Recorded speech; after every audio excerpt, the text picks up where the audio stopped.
Greetings, fellow Whovians. Well, hope you all had a happy New Year and stuff like that, and a good Christmas and so on and so forth. And it's time for the first review of 2019. Woohoo! So, let's wrap up the Sixth Doctor era with the final chapter of the Trial of a Time Lord season story arc, The Ultimate Foe. Here we go. The Sixth Doctor boldly claims the Valeyard's evidence has been falsified, and the Matrix has been tampered with. The Keeper of the Matrix insists this is impossible. Glitz and Mel arrive unexpectedly in the courtroom.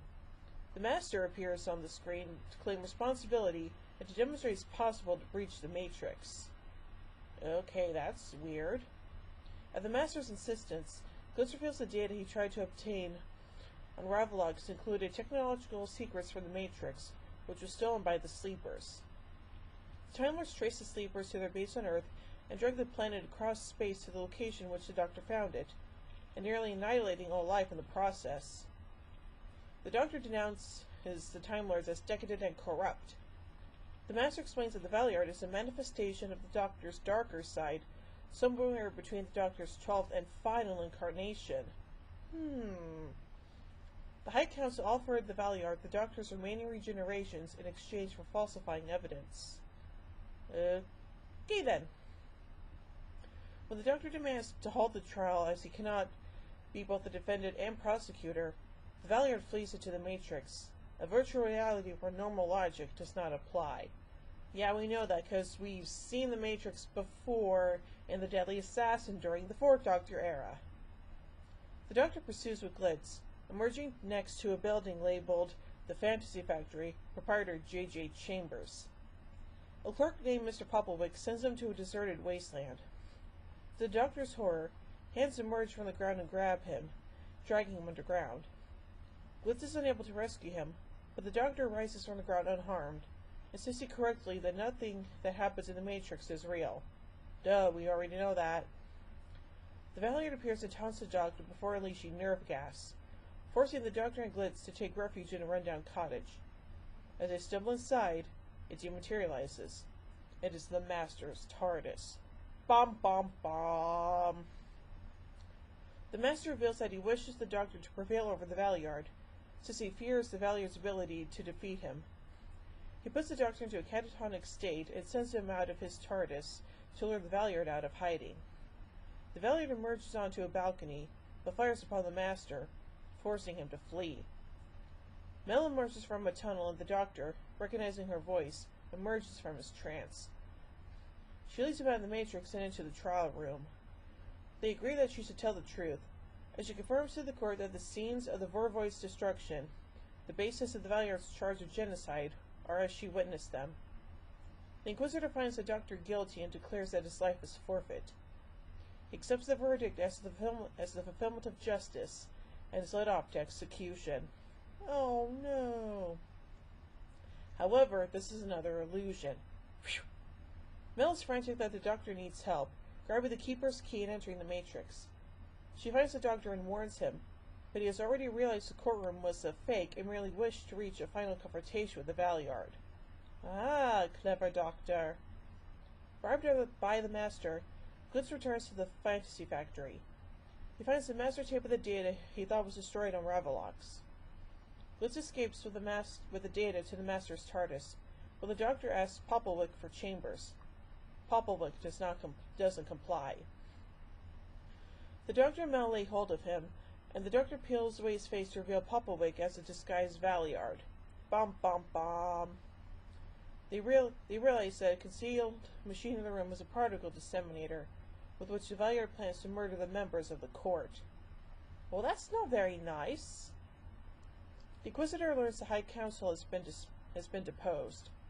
The Master appears on the Matrix screen to offer to impose order in return for power. He loads Glitz's master tape into his TARDIS systems, but a booby trap is triggered, paralyzing him and Glitz. Mel emerges from the Matrix to warn the Time Lords.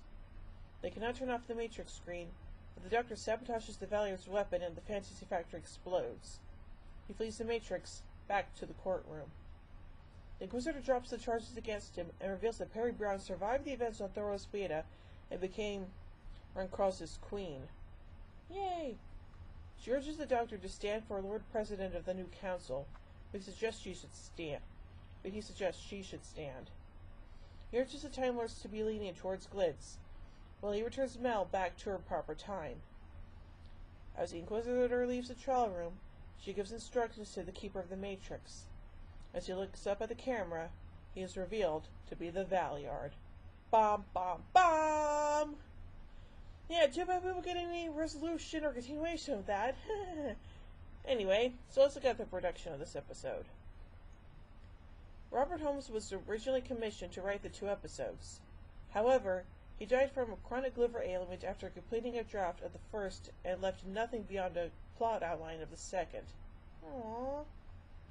The series script editor Eric Sayward resigned around this time due to disagreements with the producer John Nathan Turner, but agreed to write the final episode based on Holmes's outline, and also rewrite Holmes's draft to tie the 2 together, for which he was credited as script editor. Much of Holmes's original draft, involving as it did a reenactment of one of the Whitechapel murders ascribed to Jack the Ripper, was felt to be unsuitable, and most of the material said in the Matrix in the episode credited to Holmes is in fact Sayward's work. The original ending to the segment as a whole, and indeed the whole trial story and possibly the series, but have seen the Doctor and the Valeyard in an inconclusive cliffhanger, both seemingly plunging into a void to their deaths as an extra hook. However, Nathan Turner felt this was too downbeat, and believed that it was important that the season did not end on an inconclusive note to demonstrate the series was back in business and avoid providing an excuse for BBC management to cancel the series altogether. Sayward refused to change the ending and withdrew permission to use his script very late in the day, by which point the production team had been assembled and the segment was entering rehearsals. John Nathan Turner commissioned Pip and Jane Baker to write a replacement final episode. For copyright reasons, they could not be told anything of the content of Sayward's script, and there were lawyers observing all the commissioning meetings. The only similarity between the 2 was the announcement that the High Council of the Time Lords have resigned, which was a natural development of the earlier scripts. The new script ended on an optimistic note, with the Doctor departing for new adventures. In keeping with his more optimistic stance, Nathan Turner decided to amend the script at the last minute to show how Peri had not died as shown in Mind Warp, but had in fact survived and became Rancross's warrior queen. Her apparent death was a part of the Valeyard's tampering with the Matrix. A shot from the earlier story was used to show this. Nicola Bryant was absolutely disappointed to learn how the fate of her character had been changed. The working title of the story was Time Incorporated. This did not appear in the final scripts or on screen. Although the other episodes of the season were the usual 25 minutes in length, it proved impossible to edit episode 14 down to that length. Nathan Turner applied for and received special permission for the episode to run 5 minutes over its scheduled time slot, making it 30 minutes, aka half an hour. So overall, I think that this final story was interesting and unique, and yeah, it's a shame that we may or may not see the Valeyard ever again, and the inclusion of the Master was a little bit of a surprise for me, so yeah. So overall, I give The Ultimate Foe 4 sonic screwdrivers out of 5. Well, join me next week as I count down my top 10 favorite 6th Doctor episodes. So, until then, this is Sylvian Queen saying, "Oh my giddy aunt! When I say run, run! I've reversed the polarity of the neutron flow. Would you like a jelly baby? Fantastic! Allons-y! Geronimo!" Bow ties are cool, fezes are cool, and Stetsons are cool.